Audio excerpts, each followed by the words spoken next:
High student, நம்ம இன்னைக்கு lithium part 2ல periodic டேபிளில் தேர்ட் எலமெண்டான லித்தியத்தை பற்றி பார்க்க போகிறோம்.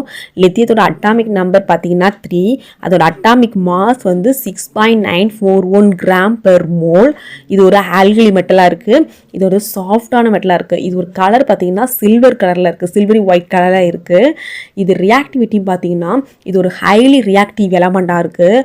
அது ஈஸியாக ஏர் அண்ட் வாட்டரோட ரியாக்ட் ஆகுது. லித்தியத்தை வெளியே வச்சதுன்னா ஈஸியாக ஏர் அண்ட் வாட்டரோட ரியாக்ட் ஆகி அது வந்து சீக்கிரமாக மக்கி போகிற தன்மை உடையதாக இருக்குது. அதனால் லித்தியத்தை வந்து மினரல் ஆயிலில் வந்து நம்ம ஸ்டோர் பண்ணுறோம். ஓகேவா? இதோட டென்சிட்டி பார்த்தீங்கன்னா வாட்டரோட லெஸ் டென்சிட்டி உடையதாக இருக்குது. ஃப்ளேம் கலர் வந்து பார்த்தீங்கன்னா பிரில்லியன் ரெட் கலரில் இருக்குது. லித்தியத்தில் வந்து 2 விதமான ஐசோடோப் இருக்குது, ஸ்டேபிள் ஐசோடோப் இருக்குது. ஒன்று லித்தியம் 6, லித்தியம் 7. லித்தியம் 7 வந்து ஈஸியாக கிடைக்கக்கூடிய, அதிகமாக கிடைக்கக்கூடிய ஒரு ஐசோடோப்பாக இருக்குது.